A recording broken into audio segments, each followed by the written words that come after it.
How's it going, everybody? Welcome to another Sunday night. I made it on before 10 this time, so that's a little bit of a miracle, but we'll see who comes on. I was shooting for 9:30 though, so I'm still quite late. But hey, that's summertime for you. Let me pull up comments here. We'll see if anybody pops on or not.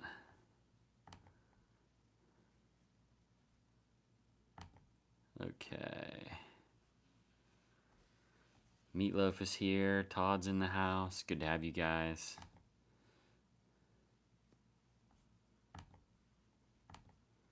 How are you guys doing today? Melissa's here. Okay. Oh wow, we got a bunch of people. I guess if I come on before 10, you guys show up, so that's good.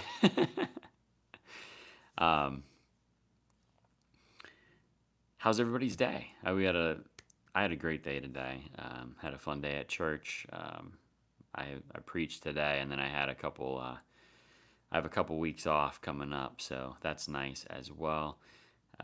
Just very, very excited about the rest of the summer, and we had a very good day of summer serve too.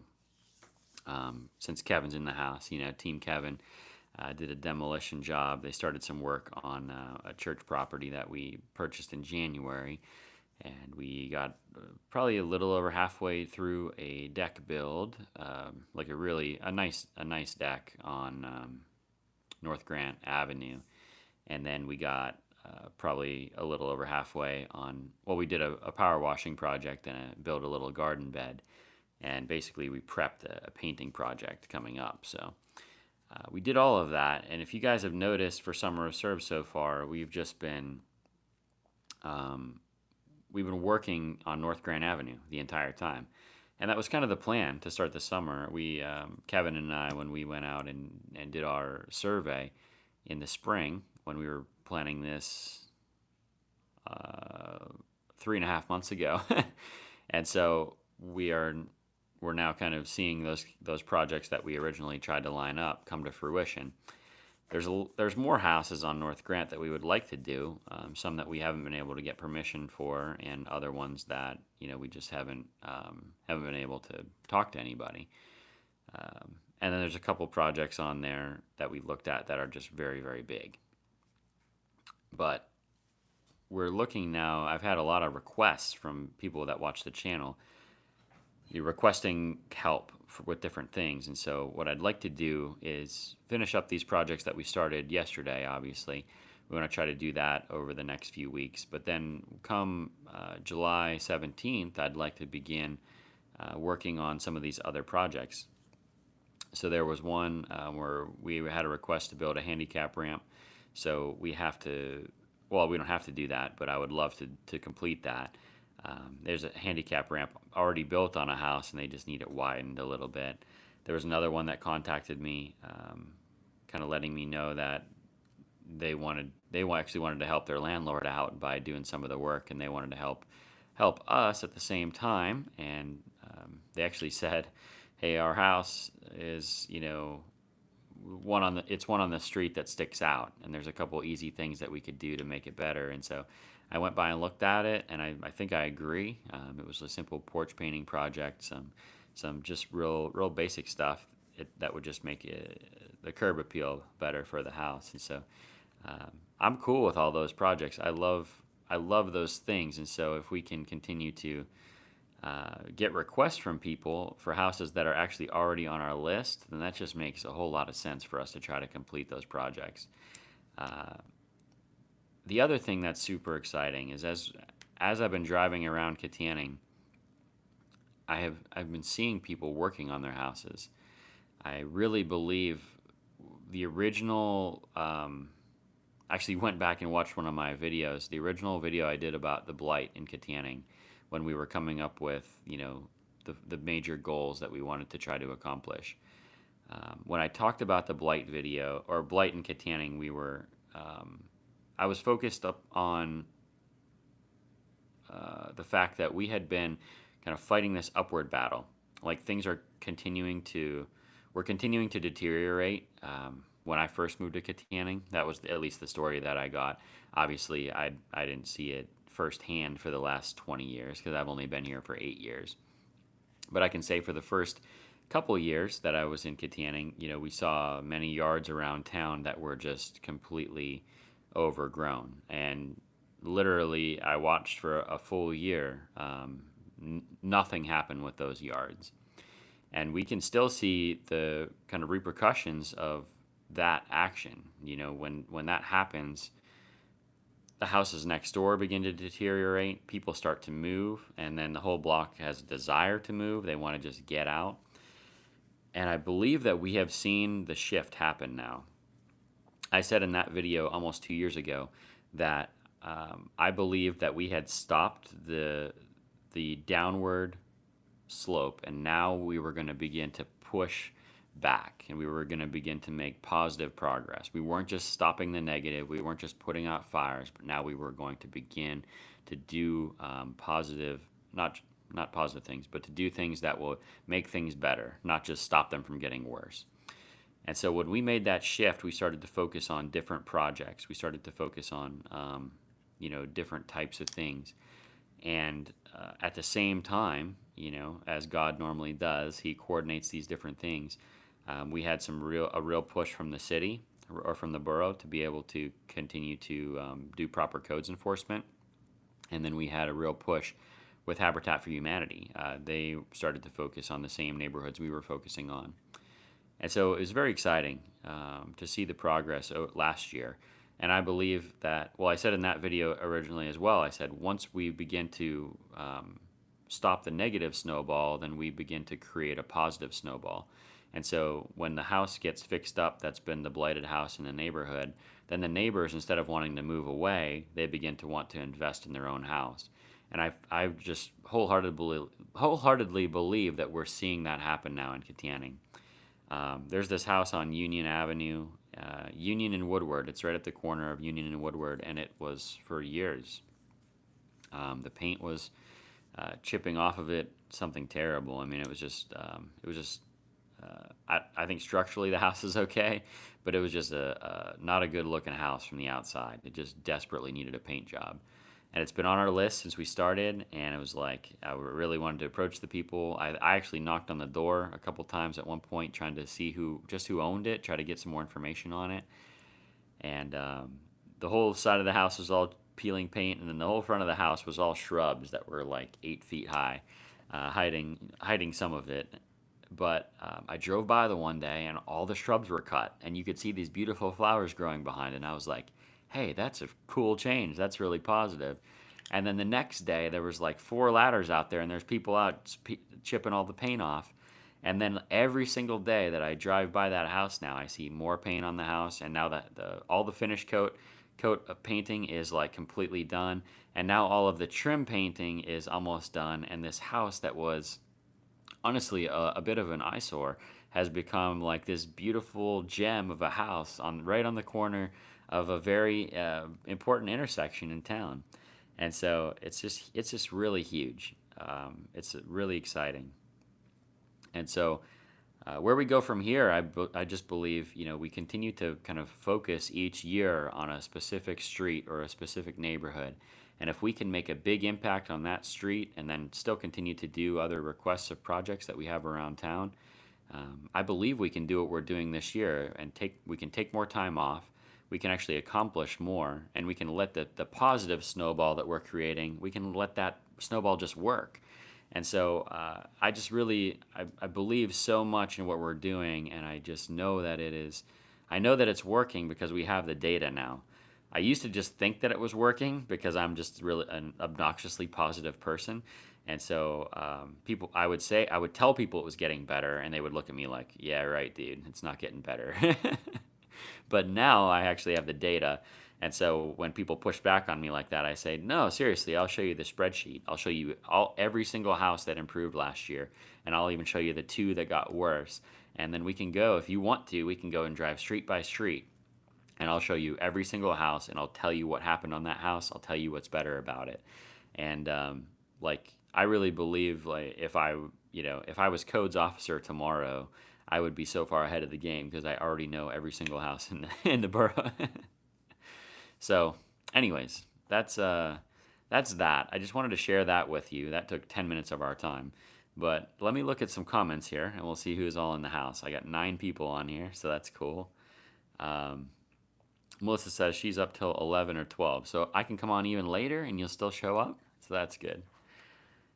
Todd's in the house, and Todd was second tonight. Meatloaf was actually first. Melissa says church was awesome, and worship time and your sermon were great. Thank you. I really appreciate that. It was really, really good.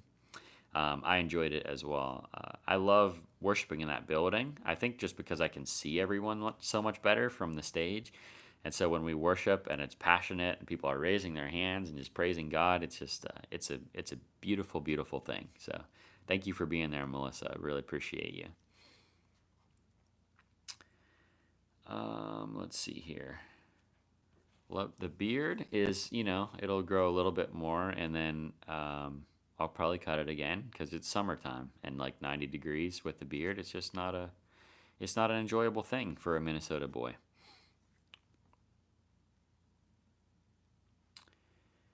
Let's see here.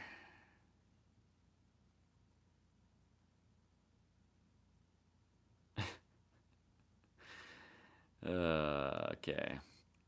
I can't wait for First Thursday, Melissa says. Yeah, so this week's it's a big week. We got First Thursday worship night this week, and that's always good. Although we don't have Kimberly this year, or this month, so it'll be me and a couple of our new people, and so I'm actually pretty excited about it. So we have that going on. It's gonna be real good. Jed's in the house. How was your week today? Well, mine was good. How was yours, Jed? Richard's Revealed's in the house. Says, greetings, sir. Thought I'd listen in during bath time. Good to have you, my friend. I'd be curious to know, too. Do you have some of the same experience we have in Kittanning? I know I don't even know what neighborhood you're in Pittsburgh or what area you're in, but do you see the same kinds of things where a deteriorated property kind of bleeds out to properties next to it? Or is maybe your neighborhood's nicer than our neighborhood? I'm not even sure, but I'd be curious. I know that happens in Pittsburgh, but I know Pittsburgh, they have a lot more resources as well. So when they want to revitalize a neighborhood, they can pour millions of dollars into one section to try to revitalize it. But plus, there's a lot more investors there than are in Kittanning. But I guess that can be good and bad in a city like Pittsburgh because you can have then gentrification, and then you have a lot of people end up getting pushed out too. So let's see here. Meatloaf says Ladisaw might be a professional joke ruiner. Yeah, definitely. I am a joke ruiner, no doubt about it. Kevin says, some people can't see the good because they aren't really looking. That is absolutely true. I think a lot of times, I had a conversation with a guy from Ukraine. It's pretty interesting. I'm hopefully going to have it up as a podcast this week. But we were talking about cultural trauma. Well, not just cultural, but can be national, can be within a city. And so for somewhere like Kittanning, and even Pittsburgh to an extent, Kittanning especially, you see on a smaller scale. When you lose large employers, and it's a traumatic event for the entire community, it becomes kind of like a way of life to live in that trauma, so to speak. He's from Ukraine, the guy that I talked to, and so we talked about it in that context as well. Ukraine's like a war-torn country that's kind of always been caught between the West and the Soviet Union. And when the Soviet Union fell, their entire economy collapsed, and since then they've kind of just been a pawn between the two. And so it's really it was really interesting for him to talk about the economy there was so poor for so long, and the people are just a really sad people. He said when Americans come then visit, they always ask, why are the people here so sad? And it's because all that they've been through. But when they've been through that cultural trauma, they can't see the opportunity around them. And so he said a lot of people actually came in. There was one guy who came from Pakistan, and he came into Ukraine during wartime, and he just started a business, and he actually was able to build his business and build it, and he became like this multi-millionaire even in the midst of war. And it was because he came in and he had fresh eyes. He could see the opportunities around him, but everyone else was still kind of caught in this cultural trauma. They weren't able to see the good. And so I don't necessarily blame a lot of the people in Kittanning that aren't seeing the good. I think it's just been a way of life for so long to kind of live and operate in that pessimistic mindset, and justifiably so, really. If you don't have a relationship with God, and you don't have hope for the future, then really, how are you going to see the good in anything? So it's a really it's a sad situation, but at the same time, the more positivity that we inject into the community, and the more data that we can show to back up the fact that things really are improving, the more that we will change minds, because eventually it's going to be it's going to be they're going to be unable to continue to deny that things are getting better. And we're already seeing that, I believe. I hear more positivity now than I've ever heard in my 8 years in Kittanning, and we're going to continue to see it get better and better.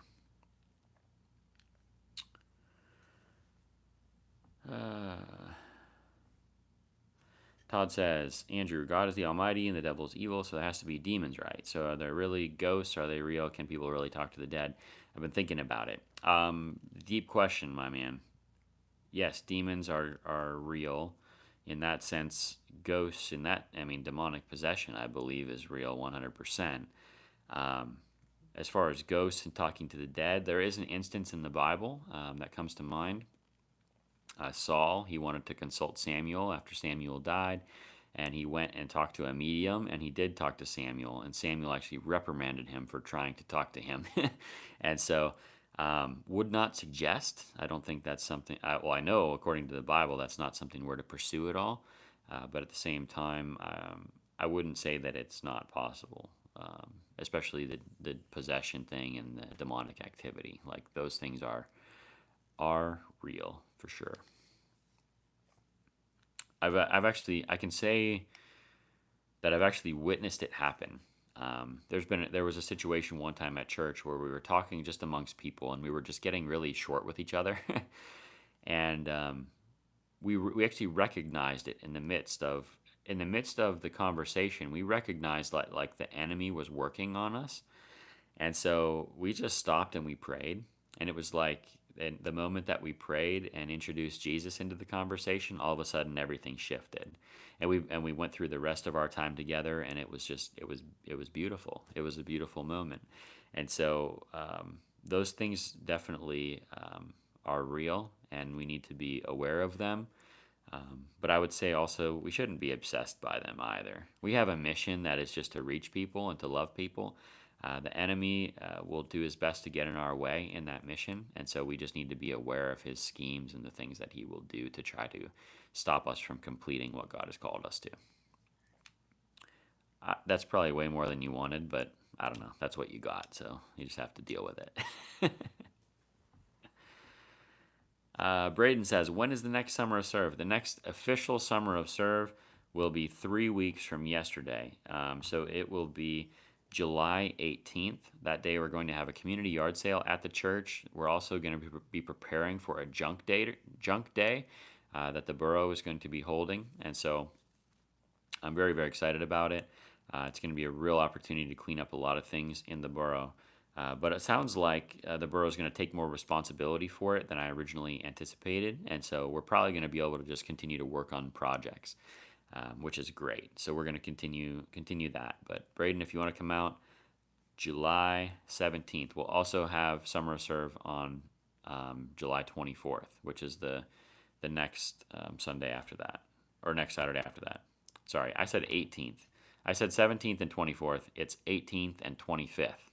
The 18th and 25th. Sorry about that.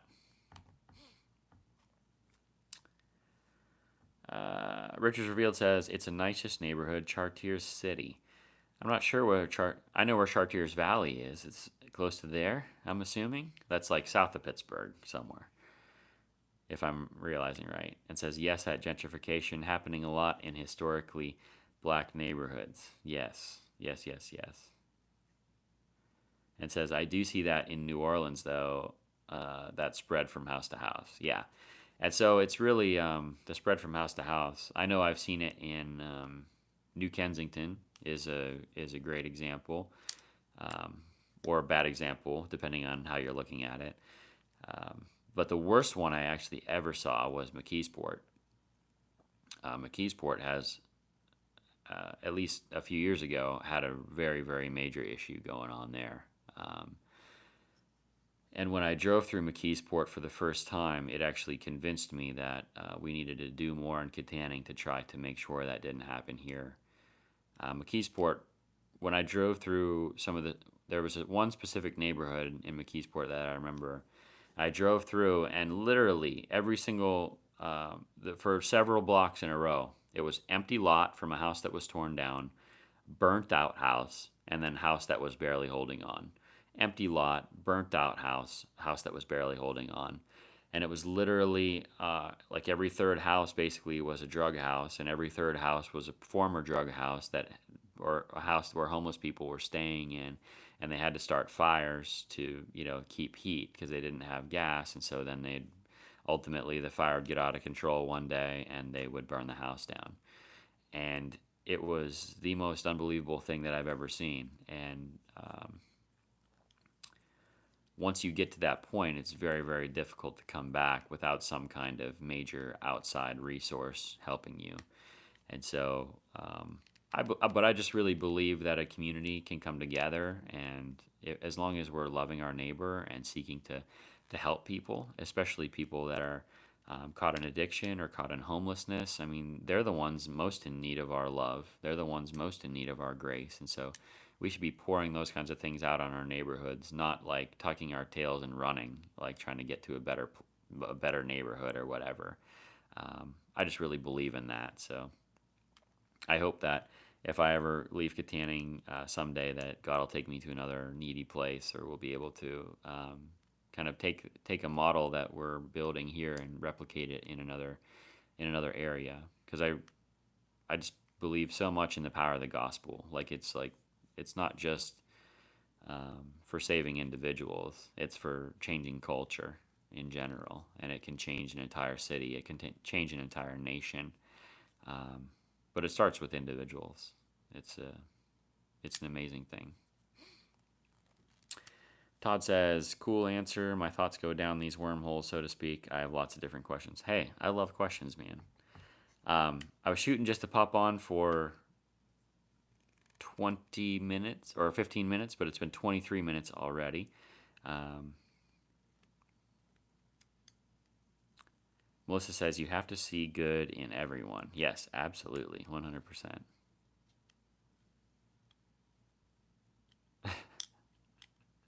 Meatloaf, I must have missed a comment somewhere. I don't know where I missed it at, but sorry about that.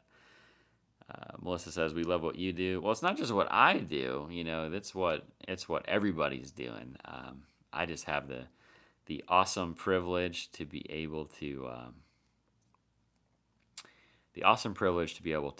number one, participate in it, and hopefully be a catalyst for more positive changes that are happening. And then on top of that, just to be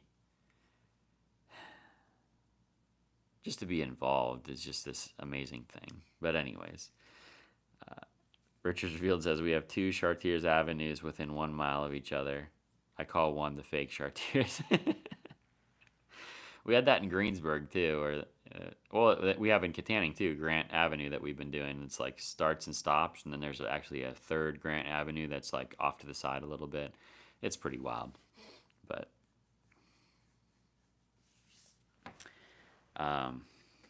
so yeah.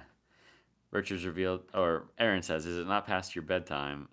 No, not quite yet. Richards Revealed says, and that's interesting at McKeesport. Glad it led you to start, participate, create Summer Serve. Yeah, we had started Summer Serve probably 2 years before that, but I mean, it was kind of like confirmation that what we were doing was right, and I could see what was where it would lead to if we didn't continue, or if we had never started, if we just kind of let it play itself out. I just think it's just a really bad situation. It's nothing against the people in the Keys board or anything like that. It's something that happens, unfortunately. I just wish, I don't know. I wish the body of Christ would just step up in different places. There was actually a wonderful guy down there named John, and he was doing great work. But he was just, I think it was really overwhelming. And he was at the phase where we kind of started, where you're just trying to stop the bleeding and stop the negative snowball. But the houses were burning down so fast, and the city didn't have any resources, just like Kittanning, and they're trying to hold on other areas and focus on one area of town, and it's just it's a big job.